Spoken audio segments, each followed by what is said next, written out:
ತಾಳಿಕೋಟೆ ತಾಲೂಕಿನ ಪಡೆಕ್ನೂರು ಗ್ರಾಮದ ಶ್ರೀ ದಾಸೋಹ ವಿರಕ್ತ ಮಠದ ಪೂಜ್ಯರಾದ ಡಾಕ್ಟರ್ ಮಲ್ಲಿಕಾರ್ಜುನ್ ಮಹಾಸ್ವಾಮಿಗಳ 26ನೇ ವರ್ಷದ ಜಾತ್ರಾ ಮಹೋತ್ಸವದ ಪುರಾಣ ಪ್ರವಚನ ಕಾರ್ಯಕ್ರಮ ಜ್ಯೋತಿ ಬೆಳಗಿಸುವ ಮುಖಾಂತರ ಚಾಲನೆ ನೀಡಿದರು. ಶ್ರೀಮಠದ ಪೂಜ್ಯರ ಅಮೃತವಾಣಿಯಿಂದ ಶ್ರೀ ಬಸವೇಶ್ವರ ಜೀವನ ಚರಿತ್ರೆ ಪುರಾಣ ಕೇಳಲು ಜನರು ಶ್ರೀಮಠಕ್ಕೆ ಆಗಮಿಸಿದರು. ಡಾಕ್ಟರ್ ಮಲ್ಲಿಕಾರ್ಜುನ್ ಮಹಾಸ್ವಾಮಿಗಳು ಅನೇಕ ಅನುಷ್ಠಾನಗಳನ್ನು ಮಾಡಿದ್ದಾರೆ ಎಂದು ಕಡಕೋಳು ಪೂಜ್ಯರು ಹೇಳಿದರು.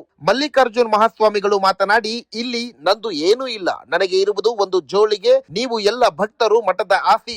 ನೀವು ಮನಸ್ಸು ಮಾಡಿದರೆ ಮಠ ಇನ್ನು ಮೇಲತ್ತಿರಕ್ಕೆ ಬೆಳೆಯುತ್ತದೆ ಎಂದರು. ಮೊದಲನೇ ದಿನದ ಪ್ರವಚನ ಕಾರ್ಯಕ್ರಮಕ್ಕೆ ಗ್ರಾಮದ ಅನೇಕ ಗಣ್ಯರು, ಪೂಜ್ಯರು, ಮಹಿಳೆಯರು, ಮಕ್ಕಳು ಈ ಪ್ರವಚನ ಕಾರ್ಯಕ್ರಮದಲ್ಲಿ ಪಾಲ್ಗೊಂಡು ಪೂಜ್ಯರ ಆಶೀರ್ವಾದ ಪಡೆದರು. ಪ್ರವಚನದ ನಂತರ ಎಲ್ಲ ಭಕ್ತರಿಗೆ ಪ್ರಸಾದ ಸೇವೆ ಮಾಡಿದರು. ವರದಿ ಮೆಹಬೂಬ್ ಗುಂತಕಲ್, ಸಮೃದ್ಧ ಕರ್ನಾಟಕ ನ್ಯೂಸ್, ತಾಳಿಕೋಟಿ.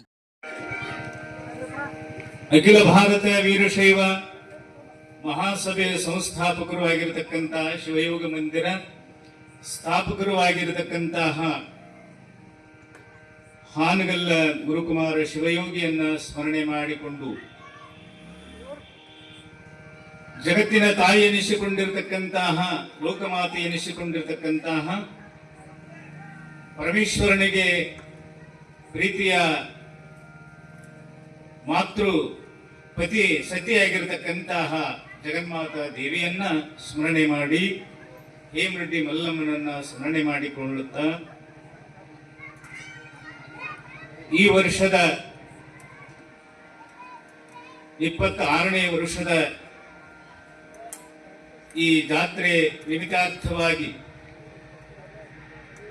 ಬಸವಣ್ಣನವರ ಜೀವನ ಸಾಧನೆಯನ್ನ,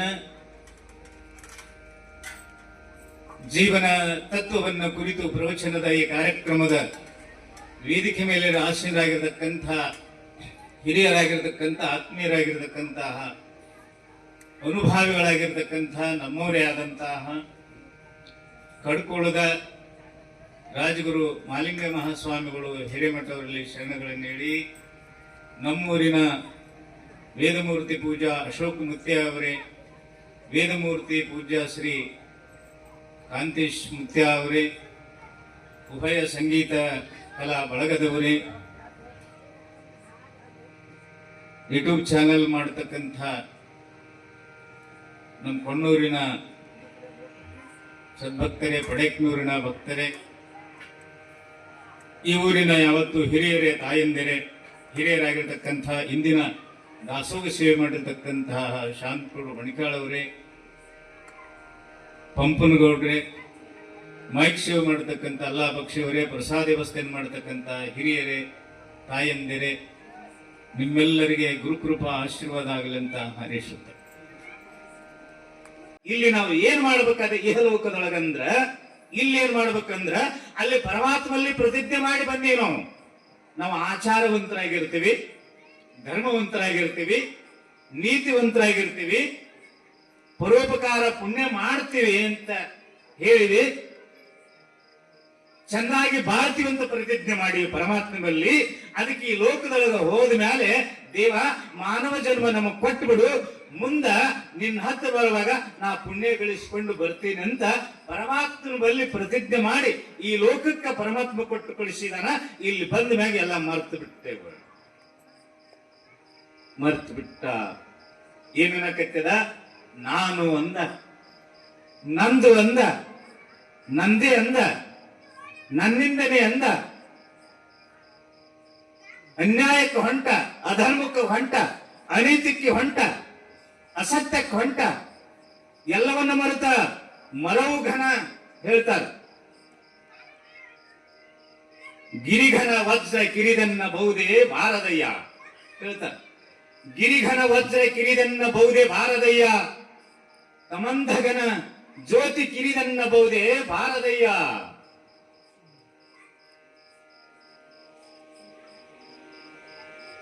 ನಿಮ್ಮ ನೆನೆಯುವ ಮನ ಕಿರಿದನ್ನಬಹುದೇ ಭಾರದಯ್ಯ. ದೀಪದ ಕಡ್ಡಿ ಇಷ್ಟೇ ಇರುತ್ತದೆ. ನೀವೆಲ್ಲ ದೀಪದ ಪಟ್ನಿ ಹಚ್ತೀರಿ, ಸ್ವಲ್ಪ ಮದ್ದು ಇರ್ತದೆ, ಸಣ್ಣದೊಂದು ಚಿಮಣ, ಒಂದು 30 ವರ್ಷದ ಆಚೆ ಕಡೆ ಯಾವ ಲಾಟಿ ಇರಲಿಲ್ಲ, ಅವಾಗ ಒಂದು ಚಿಮಣ, ಆ ಚಿಮಣ ಹಚ್ಚಿ ಮನೆಯೊಳಗಿಟ್ರ ಇಡೀ ಪಡಸಾಲೆ ತುಂಬ ಬೆಳಕು ಬೀಳುತ್ತದ. ಸಣ್ಣ ಕಡ್ಡಿ, ಸಣ್ಣ ದೀಪ ಕತ್ತಲವನ್ನು ಹೊಡೆದೊಡಿಸುವಂತ ಸಾಮರ್ಥ್ಯ ಸಣ್ಣ ದೀಪದ ಕಡ್ಡಿ ಒಳಗದ. ಹೆಂಗ ನೆನೆವ ಮನ ಕಿರಿದನ್ನ ಬಹುದೇ ಬಾರದಯ್ಯ. ಈ ಮನಸ್ಸಿನೊಳಗ ಭಗವಂತನ ಆವಿರ್ಭಾವ ಆಯ್ತಂದ್ರ ಅಜ್ಞಾನದ ಕತ್ತಲ ಹರಿದು ಹೋಗ್ತದೆ. ಮನುಷ್ಯ ಬೆಳಕು ಬೀಳುತ್ತದೆ, ಜ್ಞಾನದ ಬೆಳಕು. ಹೆಂಗ ಹೊರಗಿನ ಕತ್ತಲ ದೀಪದಿಂದ ಹರಿತದ ಮನೆಯಂದು, ಹಂಗ ಅಜ್ಞಾನದ ಕತ್ತಲ ಜ್ಞಾನದಿಂದ ಹರಿತ, ಜ್ಞಾನದಿಂದ ಕತ್ತಲ ಹರಿದು ಹೋಗ್ತದ. ಅದಕ್ಕೆ ಜ್ಞಾನವನ್ನ ಪ್ರಾಪ್ತಿ ಆಗಬೇಕು. ಮನುಷ್ಯನಿಗೆ ಜ್ಞಾನ ಅಂತ ಕರೆದ ಯಾರಿಗೆ ಹೇಳಿಲ್ಲ. ಏನ್ ಕನಸಿತ್ತಂದ್ರ ಇದು ಯಾವಾಗ 2007 ಫೌಂಡೇಶನ್ ತರ ಹಡ್ಡಿಸ್ತೇವಲ್ಲ, ಬಹಳ ದೊಡ್ಡದು. ಎಲ್ಲ ಹಿರಿಯರನ್ನ ನಮ್ಮ ಊರೊಳಗೆ ಇಟ್ಟು ದೊಡ್ಡದು ಯಾಕೆ ತರ ಹಡ್ಡಿಸಿರಿ, ಸುಮ್ಮಂದಿ 2 ತರ ಹಡ್ಡಿಸ್ಬಾರ್ದ ಅಂತ ನಮ್ಮ ಕರಬಸಪ್ಪನವ್ರು ಇದ್ರು. ಅವ್ರು ಎಲ್ಲ ಹಿರಿಯರು, ಶಾಂತಗೊಂಡಿದ್ರು, ಅನೇಕ ಸಾಯಿಗೊಂಡಿದ್ರು, ಶಿವಣ್ಣಿದ್ರು, ಬಹಳ ಮಂದಿ ಹಿರಿಯರು, ಕಾಂತೇಶ ಇವರೆಲ್ಲ, ಅಶೋಕ್ ಮುತ್ಯ. ಇಟ್ಟು ದೊಡ್ಡದು ಯಾಕೆ ಹಡ್ಡಿಸ್ತೀರಿ ತರ ಅಂದಾಗ, ಇಟ್ಟು ದ್ವಾರದ ಹಡ್ಡಿಸಂತ ಆ ಶಿವನ ಹೇಳ, ದೇವಿ ಹೇಳ, ಅದಕ್ಕೆ ನಾ ಆಟ ಕತ್ತೀನಿ ಅಂತ ತಿಳಿಸಿನ. ಇಟ್ಟು ದೊಡ್ಡದು ಹಿಂಗ 75, 73 ಇಟ್ಟು ಯಾವಾಗ ಏರಿಕೆ ಆಗ್ತದ್ರಿ, ಇದನ್ನ ಮಾಡೋರು ಯಾರು, ಕೊಡೋರು ಯಾರು ಅಂದ್ರು. ಅದೇನು ಗೊತ್ತಿಲ್ಲ. ಅದು ಇಟ್ಟು ದೊಡ್ಡ ಹಡ್ಡ ಸಾವನ್ ಎಂತ ಬೆಳತನ ತರ ಹಡ್ಡು ಹೋದದ್ದು.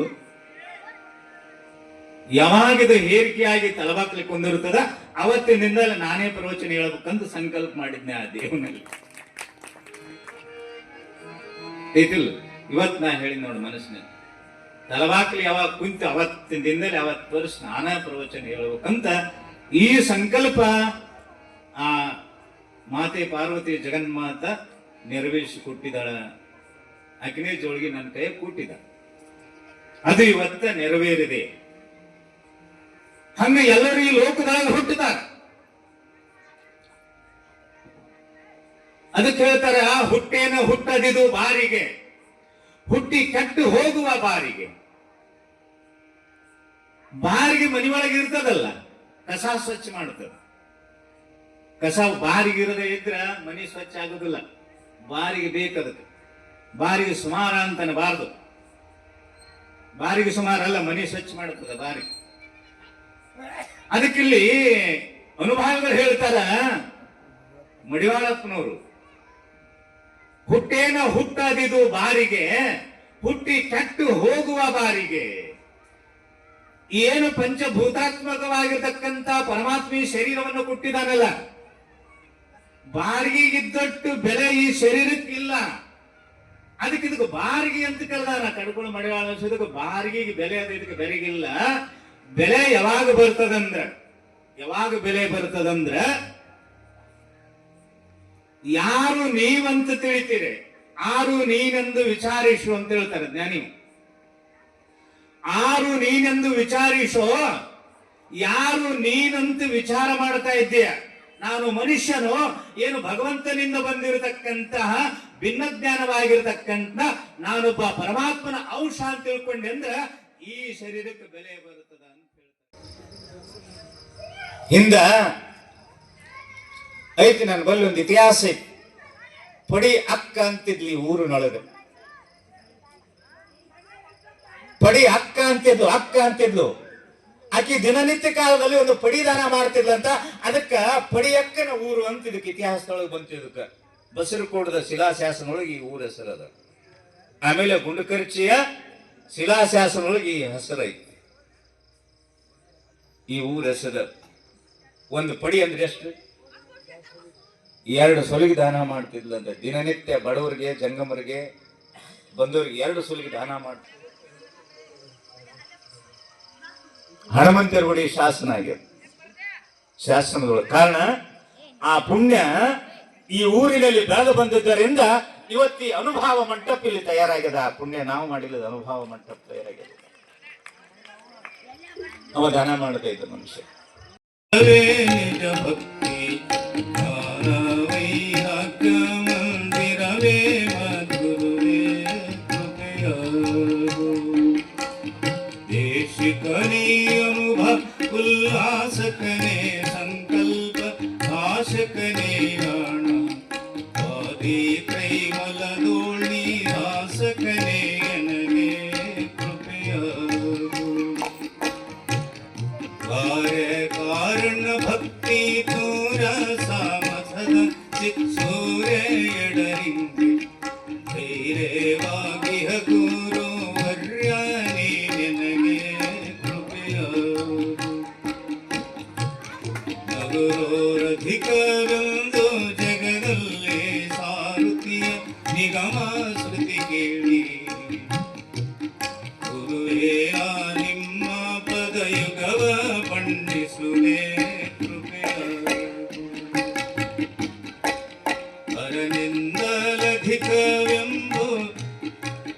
ಪರನಿಂದಲಧಿಕ ಸದ್ಗುರುವೆಂಬುವರನು ಕೇಳಿ ಗುರುವೇ ನಿಮ್ಮ ಶರಣವನು ನುತಿಸುವೆನು ಕರುಣಾಗಿಲ್ದೆನಗೆ ಕೃಪೆಯಾಗು ಎಲ್ಲ ದೈವಕ್ಕೆ ನಿಮ್ಮ ಮೇಲೆಡೆಯ ಘನವೆಂದು ಸಲ್ಲಿದಮ್ಮೆಂಬ ನುತಿಪೇನೋಂ ಗುರುರಾಯ ಸಲ್ಲಿವೆಯುಂದ ಕೃಪೆಯಾಗು ನರಜೀವಿಗಳಿಗೋರ ಹರನೇ ಕಾರಣಕರ್ತ ಶರಣ ಸಂತತಿಗೆ ಗುರುವೇ ಕರ್ತನೆಂದೆರಗಿರ್ಪೆ ನಡಿಗೆ ಕೃಪೆಯಾಗು ಸ್ವಾನುಭಾವದ ನಿಲೆಯ ನಾನೇನು ಬಲ್ಲೇನೆ ನೀನೇ ಬಳವ ನೀನ ನುಡಿಸಿ ತೊಡನಿ ನಾ ನುಡಿವೆ ನೈ ಗುರುವೇ ಕೃಪೆಯಾಗು ಹಲವು ಮಾತೇನು ನೀ ಮಲಿದು ಪಾದವನಿಟ್ಟ ಜಲವೇ ಸುಕ್ಷೇತ್ರ ಜಲವೇ ಪಾವನ ತೀರ್ಥ ಸುಲಭ ಶ್ರೀ ಗುರುವೇ ಕೃಪೆಯಾಗು ಸುಲಭ ಶ್ರೀ ಗುರುವೇ ಕೃಪೆಯಾಗು ಅದೇ ಮುದ್ನೂರೊಳಗೆ ದುಗ್ಗಳಾದೇವಿ ಅವ ದಾಸಿಮಾರ್ಯ ಬಟ್ಟಿಯನ್ನು ನೈತಾ ಇದ್ದ. ಸುಮಾರು 11ನೇ ಶತಮಾನ, ಸಾವಿರ ವರ್ಷಗಳ ಆಚೆ ಬಟ್ಟಿಯನ್ನು ನೈತಿದ್ದಂತ ಬಟ್ಟಿಗಳನ್ನು ನೈತಿದ್ದ. ಆದ 6 ತಿಂಗಳಿಗೆ ಒಂದು ಸೀರೆಯನ್ನ ನೇಯ್ದಾನಂತ. ಒಂದು ಸೀರೆ, ಪಿತಾಂಬರ ಸೀರೆಯನ್ನು 6 ತಿಂಗಳ ನೇಯ್ದ. ಆಗಿನ ಕಾಲದೊಳಗೆ ಪಿತಾಂಬರ ಆಗಿನದೊಳಗೆ ಆ ಪಿತಾಂಬರನ್ನು ನೇಯ್ದು ಅದನ್ನು ಮಾರಾಟ ಮಾಡ್ಲಿಕ್ಕೆ ಅದರ ಸಂತಿ ತರಕ್ಕೆ ಹೋಗ್ತಿದ್ದ ದಾಸಿಮಾರ್ಯ. ಮುದನೂರಿಗೆ ಸಮೀಪಕ್ಕ ಅಲ್ಲಿ ಸುರಪುರ ಸಂತಿ ಅಂತ ಬರುತ್ತದೆ. ಸುರಪುರ ತಾಲೂಕು ಅದು ಮುದನೂರ. ಆ ಸಂತಿಗೆ ನಡ್ಕೋತ ಹೊಂಟಾನ. ಹೋಗುವಾಗ ಶಿವನ ಧ್ಯಾನ, ಬರುವಾಗ ಶಿವನ ಧ್ಯಾನ, ಕಾಯಕ ಮಾಡುವಾಗ ಶಿವ ಧ್ಯಾನ. ಇಲ್ಲಿ ದುಗ್ಗಳಾದೇವಿ ಮುನಿಯೊಳಗ ಗಂಡ ಸಂತಿಯನ್ನ ತರತಾನ. 6 ತಿಂಗಳ ನೇಯ್ದ ಬಟ್ಟೆಯನ್ನ ಮಾರ್ಕೊಂಡು ಬಂದಂದ್ರ 6 ತಿಂಗಳ ತನ ಆಗ್ಬೇಕದು. ನಿತ್ಯ ಕಾಲದಲ್ಲಿ ಜಂಗಮ ದಾಸೋಗ ಜಂಗಮನಿಗೆ ಉಳಿಸಿದ ಮೇಲೆ ಉಳಿದದ್ದನ್ನು ತಾವು ಉಣ್ತಿದ್ರು. ಅವಾಗ ದಾರಿ ಒಳಗೆ ಹೋಗುವಾಗ ಚಳಿಗಾಲ ದಿನ, ಭಯಂಕರ ಚಳಿ.